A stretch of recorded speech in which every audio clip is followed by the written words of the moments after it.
नमस्कार, आप देख रहे हैं अपना बिहार। मैं हूं शुभ मिश्रा आपके साथ। चलिए करते हैं बुलेटिन की शुरुआत। और मीडिया लोकतंत्र का चौथा स्तंभ है, ये हम सभी जानते हैं। और ये भी जानते हैं कि लोकतंत्र उतना ही मजबूत होगा जितना हमारा मीडिया। लेकिन जिहादी और आतंकवादी इस मीडिया को जिहाद का आधा हिस्सा मानते हैं और वो मीडिया के जरिए ही जिहाद फैलाने की प्लानिंग कर रहे हैं। जिस अनुवाद को हम ग्लोबल सांस्कृतिक दूरी मिटाने का हथियार मानते हैं, उसी अनुवाद को आतंकवादी जिहाद का तंत्र मानते हैं। आज न्यूज 18 इस्लामिक ट्रांसलेशन सेंटर के इसी जिहादी तंत्र को एक्सपोज करने जा रहा है।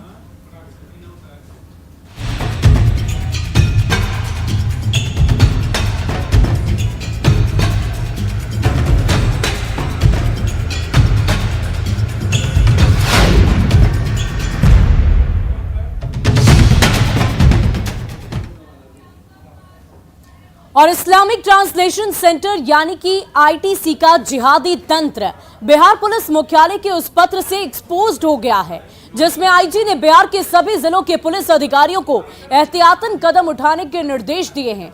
आईटीसी पोर्टल के जरिए लोगों को जिहाद के लिए उकसाता है, जिसको लेकर पुलिस महकमा अलर्ट मोड पर है और तमाम तरह के उपाय किए जा रहे हैं। इस्लामिक ट्रांसलेशन को लेकर, आईटीसी को लेकर आईजी स्पेशल ब्रांच ने तरह तरह के निर्देश दिए हैं और कोशिश ये की जा रही है कि इस पर पैनी निगाहें रखी जाए। वेब पोर्टल पर नजर रखने के निर्देश दिए गए हैं, तमाम उपाय किए जा रहे हैं। संदिग्ध पोस्ट के बाद ये निर्देश दिया गया है कि पूरी तरीके से इस पर पैनी नजर रखी जाए। इस्लामिक ट्रांसलेशन सेंटर की पोस्ट के बाद ये पुलिस मुख्यालय का बड़ा फैसला है। आईजी स्पेशल ब्रांच ने ये अहम निर्देश दिए हैं। और देखिए, आईजी ने सभी जिलों के पुलिस अधिकारी, रेल पुलिस को जो पत्र लिखा है उसमें इस्लामिक ट्रांसलेशन सेंटर पर कार्रवाई की बात कही गई है। पत्र में क्या कुछ लिखा गया है कि सूचना के मुताबिक web portal Islamic translation centre ने प्यारे मुस्लिम भाइयों और बहनों के नाम से एक पोस्ट शेयर की है। पोस्ट में यह अपील की गई है कि क्या जिहादी मीडिया वर्कर्स में आपकी रुचि है? क्या आप ट्रांसलेशन करना चाहते हैं? किसी भाषा युग्म के लिए क्या आप काम करना चाहते हैं? आइए मुजाहिद उलमा और उमरा के लेखों के ट्रांसलेशन के हमारे प्रोजेक्ट में शामिल हो जाइए। जिहादी मीडिया में योगदान देने के लिए यह आपके लिए अनोखा अवसर है। अपने मूल्यवान कार्यों के जरिए अपने अनजान भाइयों बहनों को फायदा पहुंचाए। कहा जाता है कि आधा जिहाद मीडिया है और ऊपर की बातों को ध्यान में रखते हुए किसी अनहोनी घटना से बचने के लिए आपसे आग्रह है कि सभी एहतियाती और सुरक्षात्मक उपाय करें। तो ये पुलिस मुख्यालय की तरफ से ये पत्र जारी किया गया है, जिसमें साफ साफ ये निर्देश दिए गए हैं कि किसी भी तरीके से पैनी निगाहें रखी जाए और पूरी तरीके से ये तैयारी रखें कि कोई भी अनहोनी घटना न घटे। और इस पूरी खबर की अधिक जानकारी के साथ हमारे संवाददाता संजय हमारे साथ फोन लाइन पर जुड़ चुके हैं और लाइव जुड़ चुके हैं। संजय हमारे साथ हैं और संजय, हमें इस बात की जानकारी दें कि ये जो पत्र सामने आया है उसमें ऐसी कौन सी बात थी जिसको लेकर आईजी मुख्यालय की तरफ से जांच के निर्देश दिए गए? पत्र में क्या कुछ था, सबसे पहले ये हमारे दर्शकों को बताइए। देखिए, मैं सबसे पहले आपको ये याद दिला दूं, पीएफआई के खिलाफ जो कार्रवाई हुई थी, पटना का फुलवारी शरीफ जो इलाका है, पीएफआई पॉपुलर फ्रंट जो है, जो ऑर्गेनाइजेशन था, इस जो पॉलिटिकल ऑर्गेनाइजेशन था इस्लामिक सिद्धांतों के प्रचार प्रसार के लिए, और इसका मिशन सबको पता है 2024 तक भारत को इस्लामिक राष्ट्र बनाना था। इसके बाद से ही लगातार जो सेंट्रल एजेंसियां हैं या बिहार की एजेंसियां हैं इस मामले को लेकर अलर्ट मोड में हैं। और इसी बीच ये जो मामला आया है ये काफ़ी सनसनीखेज मामला है और महज एक दिन पहले का ये लेटर है स्पेशल ब्रांच के जो आईजी हैं उनके नाम से। यही वो एक्सक्लूसिव लेटर है जो न्यूज़ 18 के पास है और सभी एसपीज को, बिहार के जितने डिस्ट्रिक्ट में एसपीज हैं और रेलवे एसपीज हैं, उनको इंस्ट्रक्ट किया गया और साफ तौर पर इसमें कहा गया है कि as per information developments in cyber space on city issues web portal Islamic translation centre, इसके जब आप इसको सर्च करेंगी तो इसमें ओसामा बिन लादेन, उसके बारे में बताने की जरूरत नहीं कि ओसामा बिन लादेन क्या था, उसका प्रोफाइल जो है उसमें इंगित किया गया और तमाम तरह की जो एक्टिविटीज़ है उसके बारे में चर्चा की गई है और इस्लामिक सिद्धांतों का कैसे वेब पोर्टल के माध्यम से प्रचार प्रसार करना है, इस बात की चर्चा करते हुए जो मुस्लिम युवक और युवतियां हैं उनसे खास तौर पर अपील की गई है कि जिहाद के तौर पर आप इसमें शामिल होइए और जो हमारा मिशन है उसका बड़े पैमाने पर विभिन्न भाषाओं में प्रचार प्रसार करना है और इसके लिए वेब पोर्टल का सहारा लिया जा रहा है। तो कहीं ना कहीं जो राष्ट्र की सुरक्षा का सवाल है, राष्ट्र की अस्मिता का सवाल है, उससे ये खतरा है। और इसी को लेकर स्पेशल ब्रांच के आईजी ने सभी एसपीज को अलर्ट किया कि आप ये जो वेब पोर्टल है इसकी हर एक एक्टिविटीज पर नजर बनाए रखें और अगर इस तरह की जो बातें सामने आती हैं उस पर एक्शन लें, यानी एफआईआर लॉन्च करें। और जो लोग जिनका इन्वॉल्वमेंट है, जो लोग इससे जुड़ रहे हैं, चूंकि ये सभी जिलों से जुड़ी हुई बात है, तो जहां जहां से लोग जुड़ रहे हैं उनकी एक्टिविटीज पर नजर बनाए रखें और उनके खिलाफ एक्शन लें। एक बड़ा ही गंभीर मसला है, ये देश की सुरक्षा का सवाल है और इसमें साफ तौर पर यह कहना है कि जो प्रोजेक्ट है जी संजय, क्योंकि एक वेब पोर्टल की बात है, वेब पोर्टल के जरिए ये जो बातें हैं उसको फैलाने की कोशिश की जा रही है, क्या इसमें साइबर सेल को भी इन्वॉल्व किया गया है? देखिए, निश्चित तौर पर जो मेरी बात हुई है, ऑफ द रिकॉर्ड अधिकारियों ने जानकारी दी है कि इस पूरे मामले में जो साइबर सेल है, इकोनॉमिक ऑफेंस यूनिट है और अलग से भी अब पुलिस मुख्यालय ने साइबर सेल का फॉर्मेशन किया है जो आने वाले दिनों में बड़े पैमाने पर काम करेगी। तो उसको भी दिया गया है कि विभिन्न जिलों के जो एसपीज हैं उनसे आप संपर्क में रहिए और उसके बाद जो बातें निकलकर सामने आ रही हैं उस आधार पर आगे कार्रवाई करें। चूंकि पीएफआई के बारे में भी पहले कोई नहीं जानता था और आखिरकार देखिए उसे बैन कर दिया गया। तो इस तरह की जो एक्टिविटीज है उसको रोकने की दिशा में एक मुहिम मानी जा रही है। जी संजय, जिस तरीके से ये पत्र सामने आया है, अब आगे जांच के निर्देश दिए गए हैं, पैनी निगाहें रखी जा रही है। अब आगे अगर कुछ अनहोनी होती है तो इसके तहत क्या कुछ प्रक्रिया होगी, क्या निर्देश जारी किए गए हैं पुलिस मुख्यालय की तरफ से तमाम पदाधिकारियों को? देखिए, जो अधिकारी हैं उनका ये कहना है कि ये जो लेटर है, चूंकि पहले से इस बात की जानकारी मिल गई थी कि ये जो वेब पोर्टल है इसका क्या मिशन है। जी हाँ, इसमें एक शब्द मैं आपको बता दूं, इसमें साफ तौर पर यह कहा गया है कि this is an unique opportunity for you, मतलब जो हिंदू मुस्लिम जो युवक और युवतियां हैं उनके लिए कहा गया कि आपके लिए यूनिक अपॉर्चुनिटी है कि आप कंट्रीब्यूट करिए इन द जिहादी मीडिया। जिहादी मीडिया जो शब्द है, इससे आप स्वतः आप अर्थ लगा सकती हैं कि क्या मिशन है ये जो वेब पोर्टल और किस तरीके से ये अपने सिद्धांतों का प्रचार प्रसार करना चाहता है। तो जो साइबर सेल की टीम है और जो इंस्ट्रक्शंस दिए गए हैं उस आधार पे जो लोग इससे जुड़ेंगे वो किस तरीके से प्रचार प्रसार करते हैं, किस तरीके से पोर्टल वेब पोर्टल जो उसका सहारा लेते हैं, किस तरीके से अपने जो उनका प्रोजेक्ट है उसको आगे बढ़ाते हैं, हर एक जो एक्टिविटीज है इस पर नजर बनाकर रखी जाएगी और जो लोग इसमें इन्वॉल्व होंगे उनके खिलाफ तत्काल एक्शन लिया जाएगा। और चूंकि समय रहते ये अलर्ट जारी किया गया, ये बिल्कुल एक दिन पहले का लेटर है जो न्यूज 18 बिहार झारखंड के पास मौजूद है और इसी लेटर के आधार पर सभी को इंस्ट्रक्ट किया गया और देखना होगा अब जबकि अलर्ट कर दिया गया आगे किस तरह की कार्रवाई होती है और जो इनका मंसूबा है उसको किस तरीके से फेलियर किया जाता है, उनके मंसूबे को ध्वस्त किया जाता है। जी बहुत बहुत शुक्रिया संजय, हमारे साथ जुड़ने के लिए, तमाम जानकारी के लिए। इस पूरी खबर पर आप लगातार नजर बनाए रखें, बहुत बहुत शुक्रिया। तो जिस तरीके से आईटीसी नफरत के बीज बो रहा है, ऐसे में लगातार ये चर्चा की जा रही है कि पूरी तरीके से इस पर पैनी निगाहें बनाई जा सके और लगातार ये कोशिश की जा रही है आईजी मुख्यालय की तरफ से कि किसी भी अनहोनी को रोका जाए, किसी भी तरह की अनहोनी ना हो, इस पर इसका पूरा ख्याल रखा जा रहा है। और युवाओं को जिहाद के लिए आईटीसी भड़का रहा है, मुसलमानों से जिहाद का रास्ता अख्तियार करने की अपील की जा रही है, आपसी भेदभाव भूलकर एकजुट होकर जिहाद करने की अपील की जा रही है। मुसलमानों के खून को पूरे संसार से ज्यादा मूल्यवान बताया गया। म्यांमार की सेना को उखाड़ फेंकने के लिए रोहिंग्या का साथ देने की अपील की गई और राष्ट्रवादी जैसी चीजों से ऊपर उठकर जिहाद और जिहादियों का समर्थन करे, इसकी अपील की जा रही है। पूरी दुनिया में इस्लामिक शासन की स्थापना का सपना आईटीसी देखता है और इसी के तहत युवाओं को ये प्रेरित किया जा रहा है कि वो इससे जुड़ें और इसमें आगे काम करें और इसके तहत ही अपने धर्म को, अपने आप को प्रचार प्रसार कर सके। और अब समझिए कि आईटीसी आखिर काम कैसे करता है। दरअसल धर्म के नाम पर युवाओं का शोषण आईटीसी की तरफ से किया जाता है। युवाओं में नफरत की आग भड़काने की कोशिश आईटीसी की तरफ से की जाती है। युवाओं को जिहाद के लिए उकसाता है, उन्हें प्रेरित करता है, आगे बढ़ने के लिए तत्पर भी करता है। आतंकियों के लेखों का फ्री ट्रांसलेशन युवाओं से कराया जाता है और इसी बात का जिक्र इस पत्र में भी किया गया कि ये आपके लिए एक अच्छी अपॉर्चुनिटी है, आप इससे जुड़ें और आगे बढ़ें। डॉक्यूमेंट या पीडीएफ फाइल स्वीकार ये नहीं करता है, सिर्फ टेक्स्ट फाइल को ही स्वीकार किया जाता है और उसी के तहत ट्रांसलेशन भी करवाए जाते हैं। आईटीसी के पास संपादन की सुविधा नहीं है, असंपादित या कचरा ट्रांसलेशन पब्लिश कर सकता है। कुछ लिंक्स के जरिए ही ये संपर्क साध सकता है, सारे लिंक्स के जरिए ये संपर्क नहीं साध सकता। फोन नंबर या संपर्क का दूसरा माध्यम ये आईटीसी नहीं देता है। सिर्फ TOR ब्राउजर का ही इस्तेमाल करने की सलाह दी जाती है।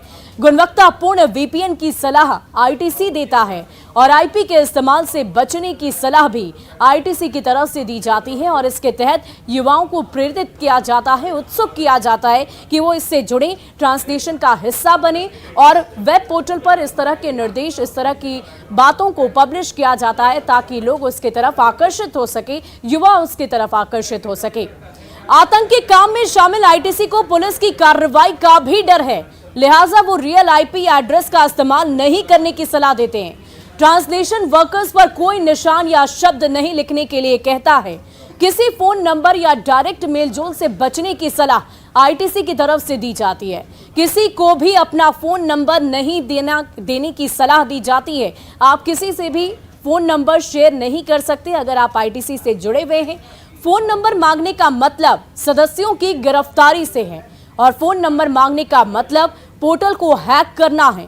ऐसी चीजों से बचने की सलाह आईटीसी देता है और ऐसे में जब आईटीसी की तरफ से इस तरह के पत्र सामने आए हैं तो जाहिर सी बात है खलबली मचेगी और आईजी मुख्यालय पहले से ही सतर्क है और पूरी कोशिश ये की जा रही है कि किसी भी तरह की अनहोनी ना हो और जांच की प्रक्रिया लगातार जारी रहेगी और इसी के तहत सभी पदाधिकारियों को ये निर्देश दिए गए हैं कि पूरी सतर्कता के साथ इस पर अपना ध्यान रखें। निर्देश ये जारी किए गए हैं कि जांच प्रक्रिया पूरी करनी है। साइबर सेल्स को जोड़ा गया है, किसी तरह की अनहोनी होने से पहले उसे रोका जा सके।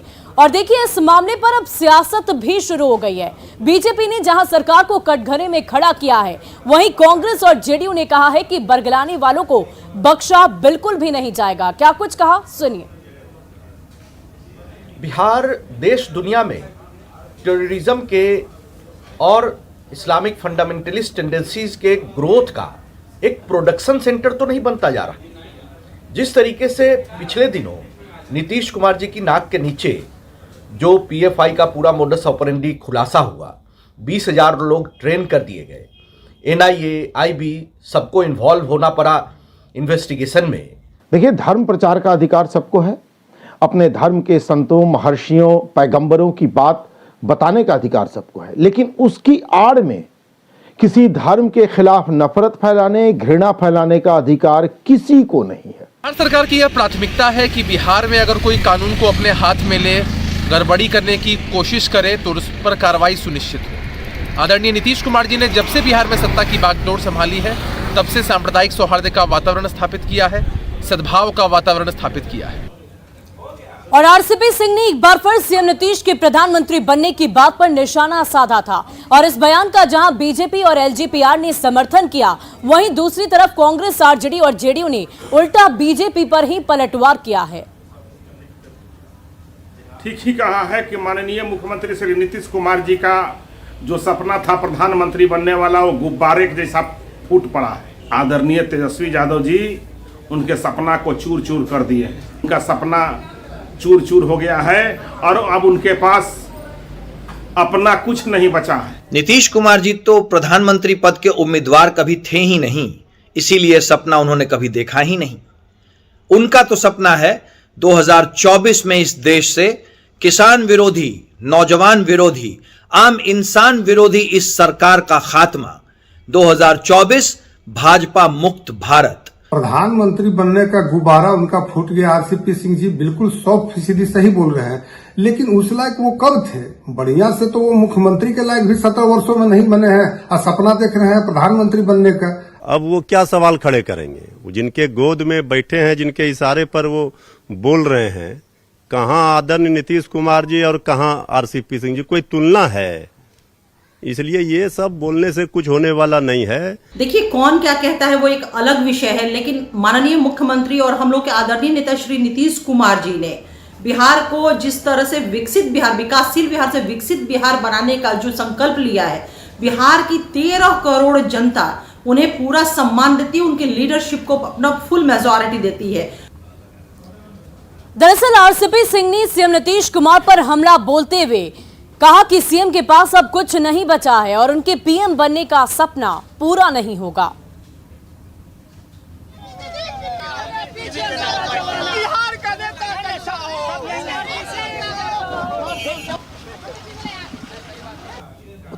पहले ही फूट चुका है। सर तो तेजस्वी को लगातार वो आगे कर रहे हैं सर कि वो बिहार वो संभालेगा, देश हम संभालेंगे। देखिए देश तो क्या संभालेंगे, उनसे बिहार तो संभला नहीं। लेकिन हाँ, निश्चित रूप से जो आपने पहली बात कही ना कि उप मुख्यमंत्री को जो आगे कर रहे हैं, तो देखिए ये तो नीतीश बाबू ही कर सकते हैं। उनकी पार्टी का क्या नाम है आज की तारीख में? जनता दल यू। जनता दल यू में वो समझते हैं कि कोई ऐसा नेता नहीं है जिसको आगे किया जाए, तो अपने सहयोगी दल के जो नेता है राष्ट्रीय जनता दल के, उनको आगे कर रहे हैं। तो नीतीश बाबू ही कर सकते हैं। मतलब क्या है जी, बहुत स्पष्ट है कि आगे चलकर नीतीश बाबू क्या मनसा है। जो पूरा का पूरा जो इनका जनता दल परिवार ही बार बार बोलते रहते हैं, ये लोग मर्ज करने वाले हैं। इसलिए उनको जनता दल किसी, आप बताइए जनता दल में कार्यकर्ता नहीं है क्या, नेता नहीं है क्या? और चलिए बढ़ते हैं अगली खबर की ओर। आरजेडी के प्रदेश अध्यक्ष को लेकर संशय की स्थिति बरकरार है। पूरी जानकारी आरजेडी कार्यालय से दे रहे हैं हमारे संवाददाता अमित कुमार। अध्यक्ष को लेकर के ओहापोह की स्थिति लगातार बनी हुई है। कभी ये बात सामने आती है कि जगदानंद सिंह जो हैं वो प्रदेश अध्यक्ष नहीं रहेंगे, अगले प्रदेश अध्यक्ष जो हैं वो अब्दुल वारिस सिद्दीकी होंगे। कभी ये बातें आती है कि सुचंद्र राम जो हैं वो अगले प्रदेश अध्यक्ष बनेंगे।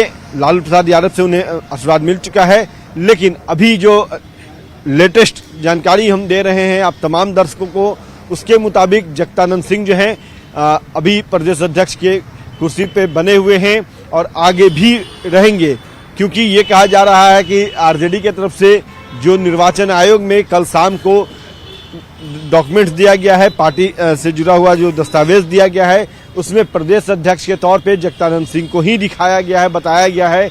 और ये भी कहा जा रहा है कि दिल्ली जगदानंद सिंह जब लालू प्रसाद यादव से जाकर मिले हैं तो लालू प्रसाद यादव ने उन्हें मनाने की कोशिश की। कोशिश में काफ़ी हद तक लालू प्रसाद यादव जो है कामयाब भी हुए हैं।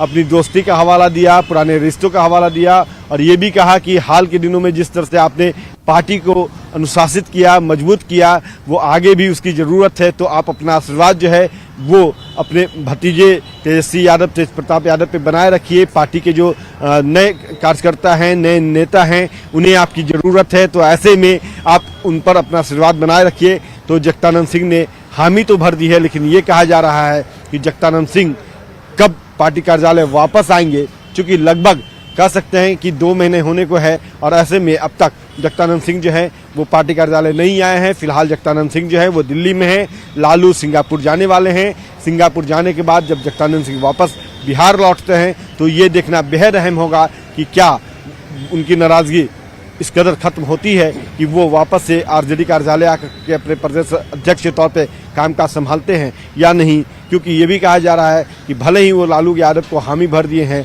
लेकिन वो वापस बिहार आते हैं तो वो पार्टी कार्यालय आएंगे या नहीं आएंगे, ये अभी साफ नहीं कहा जा सकता है। जो कयास मीडिया में लगाए जा रहे हैं, जो चर्चाओं का बाजार गर्म है, उससे हमें कोई लेना देना नहीं है।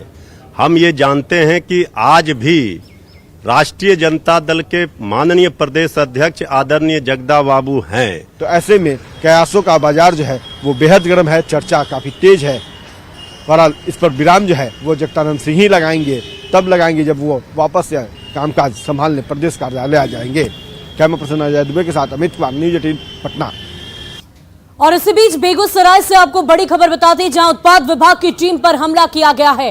राजा मोहल्ले में छापेमारी करने के लिए पुलिस टीम वहां पर पहुंची थी और शराब बेचने वालों के खिलाफ छापेमारी की जा रही थी। विभागीय वाहन को नुकसान भी पहुंचाया गया।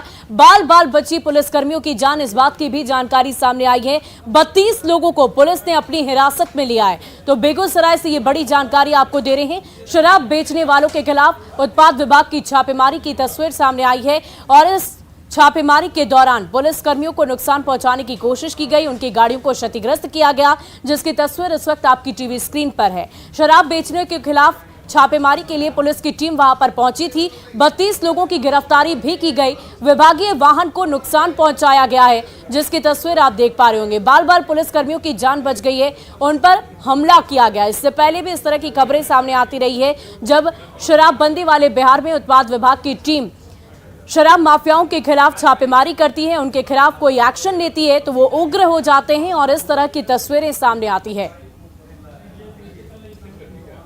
और दरभंगा के ललित नारायण मिथिला यूनिवर्सिटी के प्रोफेसर और रसायन विज्ञान के विभागाध्यक्ष प्रोफेसर प्रेम मोहन मिश्रा के सर तन से जुदा करने की धमकी मिली है। धमकी पत्र भेजकर ये धमकी दी गई है और पत्र लिखने वाले ने खुद को आलम परवेज बताया है। धमकी भरे पत्र में साफ साफ शब्दों में लिखा गया है कि रसायन विज्ञान की विभागाध्यक्ष प्रोफेसर प्रेम मोहन मिश्रा का जिहादी सरतन से जुदा करेगा। ये अल्लाह का आदेश है और ये कभी भी कहीं भी हो सकता है।